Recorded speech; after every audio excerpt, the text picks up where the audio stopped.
Amid the release of the new trailer for Will Smith's first movie since his Oscars controversy, Emancipation, many are curious whether he could be eligible for an Academy Award. Can Will Smith overcome the controversy surrounding the slap heard worldwide to win his second Oscar? Well, I urge you to stick with me till the end of this video as we discuss the possibilities around these questions. Without any further delay, let's get into it. Will Smith is back, but will he be back in the Oscar race? Earlier this year, Smith won Best Actor at the 94th Oscars shortly after a stunning moment in which he slapped Chris Rock on live television on stage. Though Smith subsequently gave an emotional acceptance speech, he did not apologize specifically to Rock at that time. In the weeks following the show, Smith resigned from the Academy of Motion Picture Arts and Sciences and was eventually banned from attending Academy events for a decade. That's 10 whopping years. He has since apologized multiple times for his actions, including to Rock, but it seems his apologies haven't changed a thing yet. Or has it? Ride with me as we unravel it all. Entertainment Weekly Awards correspondent Dave Karger told People that although Will Smith resigned from the Academy and has been banned from attending the Oscar ceremony for the next 10 years, he is still technically eligible to be nominated and even win another award. Karger also added that with Emancipation's current release plan, which includes a theatrical run on December 2, 2022, and a release on Apple TV Plus a week later, Smith could feasibly be a nominee again at 2023's Oscar ceremony. But he wouldn't be able to accept the award in person if he were to win, nor will he even be able to accept it over the air. What's the movie Emancipation about? An official synopsis for Emancipation revealed that the drama tells the triumphant story of Peter, a man who escaped slavery and sets out on a quest for freedom while relying on his wits, unwavering faith, and deep love for his family to evade cold-blooded hunters and the unforgiving swamps of Louisiana on this quest for freedom. The synopsis added that the movie's inspiration came from the 1863 photos of Whipped Peter, taken during a Union Army medical examination that first appeared in Harper's Weekly. One image, known as the Scourged Back, which showed Peter's bare back mutilated by a whipping delivered by his enslavers, ultimately contributed to growing public opposition to slavery. Smith spoke about taking on his first acting role as an enslaved person over the weekend, following an advanced screening of Emancipation hosted together with the NAACP during the Congressional Black Caucus Foundation's 51st Annual Legislative Conference in Washington, D.C. There, Smith revealed per The Hollywood Reporter that throughout his career, he had turned down many movies that were set in slavery. He added that he never wanted to show us like that. And then this picture came along. And this is not a film about slavery. This is a film about freedom. This is a film about resilience. This is a film about faith. This is a film about the heart of a man, what could be called the first viral image. Cameras had just been created, and the image of Whipped Peter went around the world. Smith then called the photo a rallying cry against slavery, and one that inspired a film that he said he wanted to be a part of in a way that only Antoine Fuqua could deliver. Fuqua has directed award-winning movies throughout his career, including Training Day and The Equalizer. Viewers at the screening shared their praise for the film on Twitter, with NAAC President and CEO Derek Johnson writing in part that Emancipation is a story of adversity, resilience, love, and triumph. Derek Johnson also thanked Antoine Fuqua and Will Smith for sharing their gifts. Tanya J. Williams called the movie a powerful and gut-wrenching depiction of the horrors of slavery in America on Twitter, commending Smith on his performance. He added that Smith, who masterfully played Peter's role, spoke about how he molds the space in this world using Peter's life as an example. Williams also exclaimed an endnote, asking that the movie be released already. For Apple, it was clear that they would release Emancipation. As of now, last year's Best Picture winner Coda 2021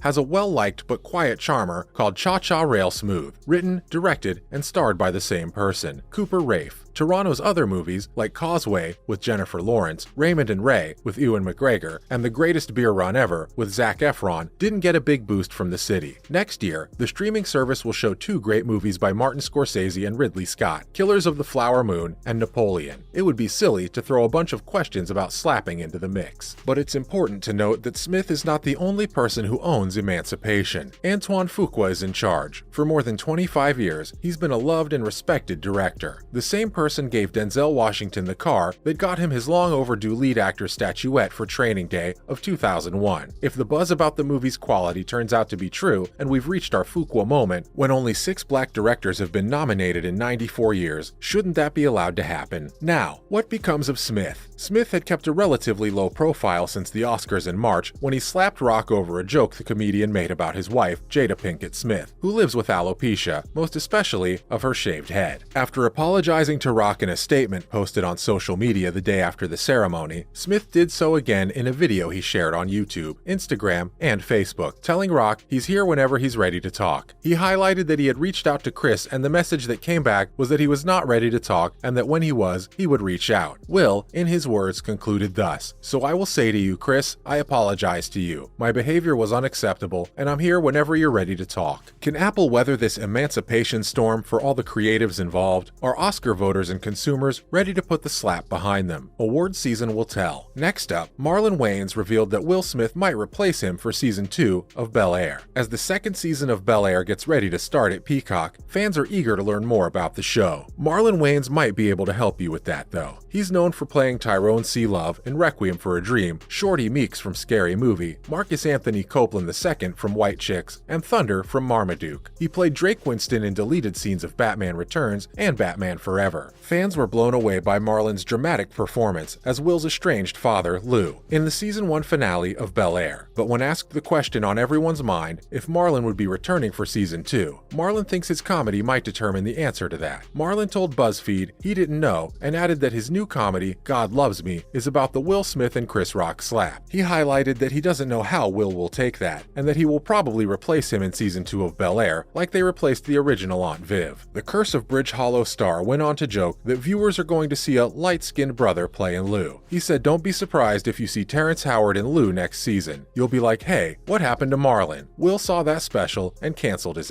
In a way, Marlon and his brother Shawn Wayans predicted Chris getting slapped. When the two brothers hosted the 2000 MTV VMAs, they put together a skit that would give any 2022 Oscar viewer deja vu. Marlon made it known that Chris roasted him for years. He admitted it happened so often, it felt like that was Chris's way of saying hi. When he hosted the MTV Awards, he roasted everybody, so Marlon and Shawn did a remake of that. They just took it to the next level and then had people get up and start stomping him. Marlon said that he didn't know that they were going to be right. A fake P. Diddy got up from the audience in the skit and slapped Chris. Then more celebrity impersonators rushed to the stage to get their revenge on Chris. Marlon added that Chris talks a lot of nonsense, but that's Chris. You can't get mad at it. He highlighted that you've got to expect that when Chris is hosting something, he will roast you. Well, it looks like the fate of Marlon's character hasn't been completely confirmed, so we'll have to wait until season 2 of Bel-Air premieres. That concludes today's video. If you found the video helpful, give us a thumbs up and don't forget to share the video with your friends and family. Also, let me know in the comments section what you think of Smith. Do you think he'll overcome the slap controversy to win his second Oscar? See you next time.